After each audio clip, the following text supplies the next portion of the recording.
I pulled into long-term parking at Toronto Pearson Airport, excited to surprise my son for his birthday. It was meant to be a good day. I had flown all the way from Vancouver just for this. But as I walked past the rows of parked cars, something made me stop. A silver Honda Civic. The windows were fogged. There was movement inside. I stepped closer, and my heart dropped. It was my son. Michael was asleep in the back seat, with his twin boys, Nathan and Oliver, curled beside him under one thin blanket in an airport parking lot. In March, I knocked on the window. Michael's eyes flew open. For a second, he just stared at me, and I saw something I had never seen on my son's face before: shame. He opened the door slowly. The boys were still sleeping. "Dad," he said, his voice hoarse. "What are you doing here?" I couldn't steady my voice. "No, Michael. What are you doing here? Where's the house? Where's Jennifer? Why are you living in your car with my grandsons?" He looked away. "It's complicated." "Complicated?" I said. "You're sleeping in a parking lot with 5-year-old children in March." The boys began to stir. Nathan rubbed his eyes and looked at me. "Grandpa." His small voice cracked something inside my chest. "Hey, buddy," I said, forcing a smile. "Why don't you and Oliver come with Grandpa to get some breakfast? Your dad and I need to talk." An hour later, the boys were eating pancakes at the airport Tim Hortons while Michael and I sat at a nearby table. He looked thin, exhausted, defeated. "Tell me everything," I said. He took a shaky breath. "Jennifer left me 3 months ago. But it wasn't just that she left. She took everything, Dad. Everything." "What do you mean, everything? The house was in both your names." "She had me sign papers. Said it was for tax reasons, to put the house in her name. I trusted her. I signed. Then one day I came home from work and the locks were changed. There was a restraining order. Her lawyer said I was mentally unstable, dangerous, claimed I had threatened her." "That's insane. You've never been violent a day in your life." "I know. But she had evidence. Or at least her lawyer said she did. Fake texts. Emails I never sent. Witnesses who said they saw me acting erratic. Her parents backed her completely. They painted me as unstable and controlling, and the judge believed them." "What about the money? The $150,000 I put into your startup?" Michael's face collapsed. "She managed the business accounts. The day before she left, she transferred everything into an investment account under her father's name. She said it was a business loan we had discussed. I have no proof otherwise. She handled all the paperwork." "And the boys?" "The custody hearing was 2 weeks ago. I lost. I only get supervised visits twice a week. The rest of the time they are with her and her parents. The court said I need stable housing and income.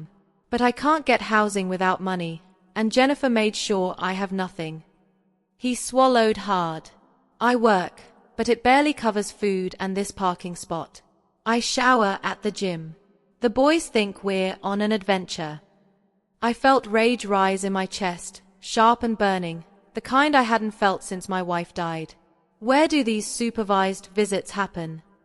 "At her parents' house. Her mother watches everything. Takes notes. I can't even hug my own sons without feeling judged." I leaned forward. My voice was cold and steady. "This ends now. Pack up your car. You and the boys are coming to stay at my hotel until we sort this out. Then we're going to fix it." "Dad, you don't understand. Her family has money. Her father, Douglas, is a real estate developer. They have lawyers. Good lawyers. I can't fight them." "Maybe you can't," I said. "But we can." That night, after the boys fell asleep in the hotel room, I sat at the desk and started making calls. First, to my lawyer in Vancouver, Paul Chen, a man I'd trusted for 30 years. Then to an old friend, Detective Sarah Morrison with Toronto Police, who owed me a favor from years ago when I helped her son get into university. Paul, I need the best family lawyer in Ontario. Money isn't an issue. What's going on, James? I told him everything. When I finished, there was a long silence. This smells like fraud, Paul said. The business transfers, the forged documents, the coordinated testimony. If Michael is telling the truth, this isn't just a custody case. This is organized theft. You need someone who handles family law and financial crimes. He gave me a name. Rebecca Hart, one of the top lawyers in Toronto. She specialized in high-conflict custody cases involving financial abuse. Her retainer was steep. I didn't hesitate. The next morning, I met her. She was in her 40s, sharp-eyed, direct, all business. Tell me everything, she said. And I mean everything. Don't skip details you think don't matter. I told her Michael's story. She took notes, asked precise questions, then leaned back. Here's what's happening, Rebecca said. Your son's ex-wife and her family have used financial coercive control combined with parental alienation. They stripped him of money, credibility, and access to his children. The texts, the witnesses, the mental health claims. It's a playbook. I've seen it before. Can we prove it? That depends. Do you have any business records? Bank statements, emails, anything? I have the wire transfer records from my investment. Emails about the business plan. Jennifer controlled most of the accounts. That's a start, she said. What about Michael's mental health? They're claiming he's unstable. Any records that say otherwise? He was seeing a therapist last year. Not because he was unstable, I said, but because work was stressful. He was under pressure from the startup. Rebecca nodded. That's actually good.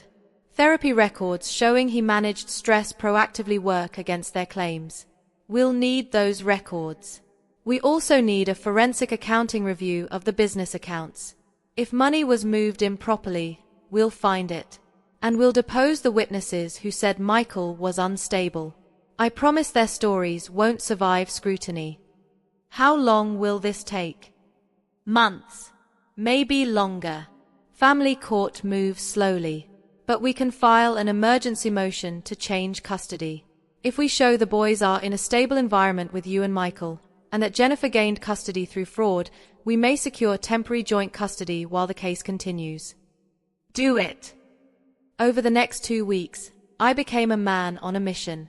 I rented a 3-bedroom apartment in Mississauga, furnished it, and enrolled Nathan and Oliver in a nearby school.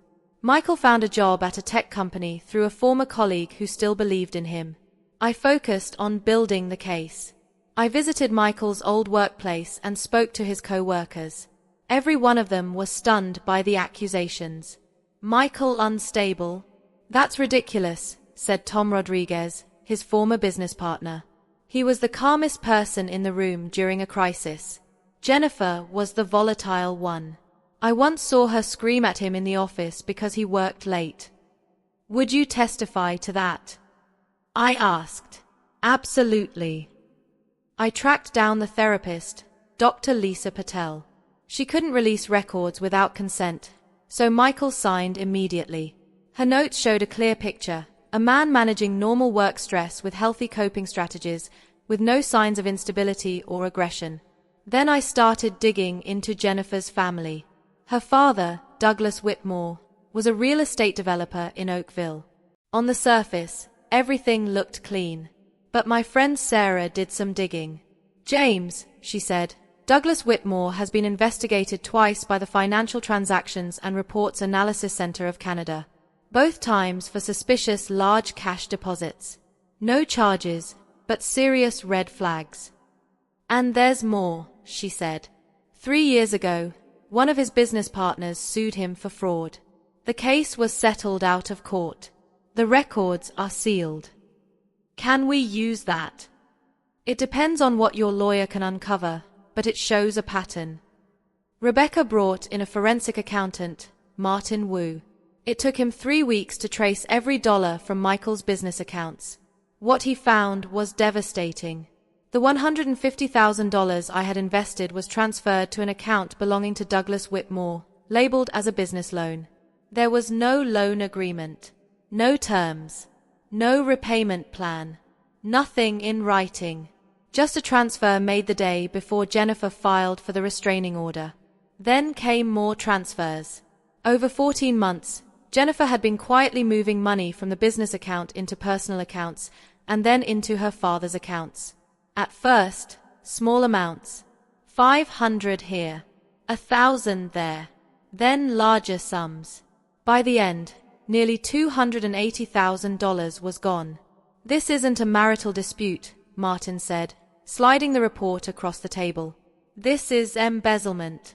She was draining the business while pretending everything was normal. Her father was involved. Can Michael get the money back? If we prove fraud, yes. But that means criminal charges, not just civil court. This goes beyond family law. Rebecca moved fast. She filed an emergency motion to change custody. She presented evidence that Michael now had stable housing and a steady job. The boys had lived with us for a month, were doing well in school, and were seeing their pediatrician regularly. She submitted Dr. Patel's records, tearing apart the claims of mental instability. She brought in testimony from Michael's co-workers, exposing Jennifer's lies. Jennifer's lawyer, a smooth-talking man named Trevor Harding, pushed back hard. He argued that Michael was only stable because I was paying for everything, that it wasn't sustainable, that the boys needed their mother. But Rebecca didn't let up. She deposed Jennifer's witnesses. One by one, their stories collapsed. Jennifer's friend Melissa, who swore she had seen Michael acting erratically at a party, admitted under oath that she'd only heard about it from Jennifer. She hadn't seen anything herself. Jennifer's neighbor, who claimed Michael had shouted threats, confessed he never heard any words at all. He had only seen Michael looking angry through a window. The supervised visits became our strongest evidence. I attended several with Michael. Jennifer's mother, Patricia Whitmore, sat in the corner with a notebook, writing non-stop. What she didn't know was that Michael had begun recording the audio of every visit on his phone, legally, since it was a shared space with consent clearly posted on the wall. The recordings were devastating. The boys were happy, relaxed, excited to see their father. They called him Dad without prompting, hugged him, talked about school. There was no fear, no hesitation, just two normal children with their loving father. Patricia's notes told a different story. Father appeared agitated. Children seemed withdrawn. Father's tone was aggressive. All lies. Documented lies, directly contradicted by the audio. Rebecca submitted the recordings with a motion to end supervised visitation, arguing that supervision was being used as a weapon to manufacture false evidence. Then came the forensic accounting report. Martin had traced every fraudulent transfer. Rebecca didn't stop at family court. She sent the report to the Police Fraud Unit and the Canada Revenue Agency. Douglas Whitmore was now under investigation for tax evasion and fraud. Jennifer was facing possible criminal charges for embezzlement. The custody hearing was set for July, 6 months after I found my son in that parking lot. The courtroom was heavy with tension. Jennifer sat with her parents and her lawyer, calm and confident. Michael sat beside me and Rebecca, nervous but steady. The judge, Justice Margaret Holloway, was in her 60s, known for being careful and fair. Rebecca laid out our case step by step. The forensic accounting, the false allegations, the witnesses whose stories collapsed under oath, the audio recordings exposing the manipulation of supervised visits, Dr. Patel's records, Michael's stable job and housing. Trevor Harding tried to tear it apart. He claimed Michael was only stable because of my money, that it couldn't last. He argued the boys needed their mother, that they were thriving with Jennifer. Then Rebecca called Jennifer to the stand. "Mrs. Reeves," she said calmly, "you testified that the funds transferred from the business account to your father's account were a business loan. Is that correct?" "Yes."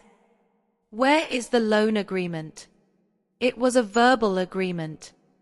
A verbal agreement for $150,000.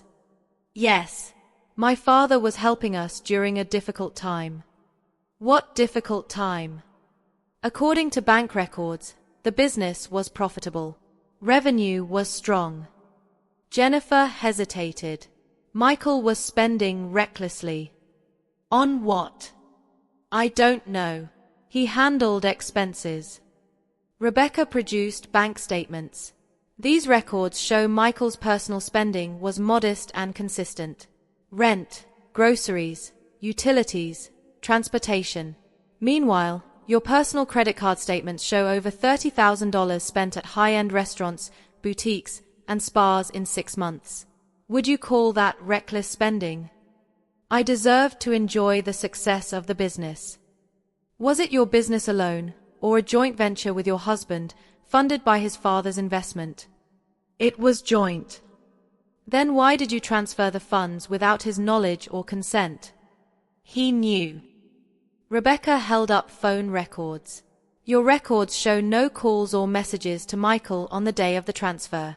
None. The transfer happened at 9 a.m. Michael was in a client meeting across town. How did he know? Jennifer's face reddened. I don't remember the exact details. Convenient. Let's discuss the mental health accusations. You claimed Michael sent threatening messages. Where are those messages? I deleted them. I was scared. So you deleted the evidence, but kept screenshots for your lawyer? Yes. The screenshots were examined by a digital forensics expert, Rebecca said. They show manipulation.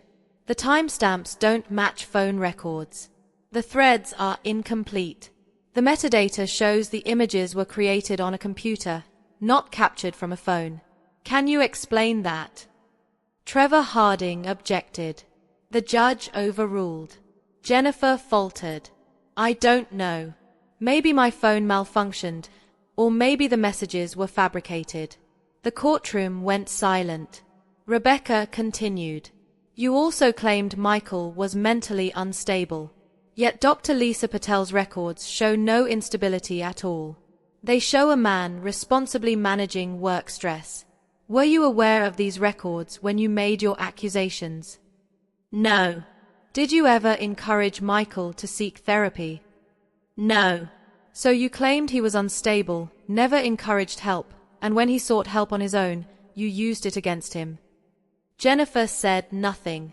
Rebecca turned slowly toward the judge. Your Honor, Rebecca said, what we have here is a deliberate and coordinated effort to destroy a father's relationship with his children while stripping him of his financial resources. The evidence is overwhelming. Fraudulent transfers, fabricated text messages, false accusations, manipulated supervision reports. Jennifer Whitmore and her family weaponized the family court system for financial gain. Trevor Harding stood. Your Honor, my client made mistakes, but her only concern has always been the welfare of her children. Rebecca didn't hesitate. If her concern was the children, why did she let them believe their father abandoned them? Why did she restrict his contact? Why did she create an environment where those boys thought their dad didn't want them? The recordings show children who love their father and are happy to see him. That is not the behavior of children protected from an unstable parent. That is the behavior of children who were lied to. Justice Holloway turned to Jennifer. Mrs. Whitmore, I have reviewed all the evidence. The forensic accounting, the digital analysis, the witness testimony, the audio recordings. I find it deeply troubling that you made serious allegations against your ex-husband without credible proof. I find it even more troubling that funds were removed from a jointly owned business without documentation or consent. She then looked at Michael. Mr. Reeves, I have reviewed Dr. Patel's records and your current circumstances. You have stable employment, stable housing, and your sons are clearly thriving in your care. I see no evidence of the instability alleged by your ex-wife. The judge lifted her gavel. I am ordering an immediate modification of custody. Joint legal custody will be shared equally. Physical custody will be split 50-50, with equal parenting time. Supervised visitation is terminated. Mr. Reeves will have unsupervised access to his children effective immediately. Jennifer gasped. Her mother rose to her feet. Your Honor, this is outrageous. Sit down, Mrs. Whitmore. I am not finished. Justice Holloway's voice was calm but firm. I am also ordering Jennifer Whitmore to repay $280,000 to Michael Reeves, representing funds improperly taken from the business account. If repayment is not made within 90 days, I will authorize seizure of assets. Furthermore, this matter is being referred to the Crown Attorney's Office for possible criminal prosecution. This court does not tolerate fraud. She struck the gavel. Court is adjourned. Michael's knees gave out. I caught him as he broke down, not in sorrow, but in relief. Outside the courtroom, Nathan and Oliver ran toward him. They had been waiting with a social worker. Michael dropped to his knees and wrapped his arms around them, holding them like he would never let go. Daddy, are we going home? Nathan asked. Yeah, buddy, Michael said through tears. We're going home. 3 months later, Jennifer's father, Douglas, was charged with fraud and tax evasion. Jennifer herself faced embezzlement charges. Her lawyer negotiated a plea deal. She repaid the money and avoided jail by pleading guilty to lesser charges. Most of the money came back. Legal fees took a portion, but Michael had enough to start again. He launched a new business, this time with airtight contracts and lawyers overseeing every detail. Nathan and Oliver split time between both parents, but they stayed with Michael more often than not. Jennifer seemed distant, focused on repairing her own life instead of being a mother. I stayed in Toronto. I rented a condo near Michael's place. I see my grandsons 3 times a week. We go to the park. I help with homework. I'm teaching them how to play chess. One evening, about a year after that day in the parking lot, Michael and I sat on my balcony while the boys played inside. He looked at me and said, I never thanked you properly. You don't need to, I said. Yes, I do. If you hadn't shown up that day, if you hadn't helped me fight, I'd still be living in my car. Or worse, I would have lost my boys forever. You're my son. That's what fathers do. He was quiet for a moment. I thought I'd lost everything. My wife, my home, my business, my kids. I thought I was the problem.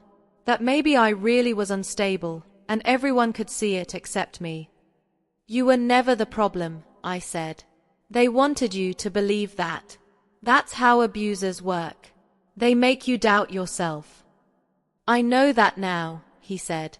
But for months, I believed it. The court believed it. Everyone believed it except you. I know my son. I've known you since the day you were born. I know who you are, and you're not what they tried to turn you into. He nodded. We sat in silence, watching the sun set over Toronto. After a while, he said, Dad, thank you. I squeezed his shoulder.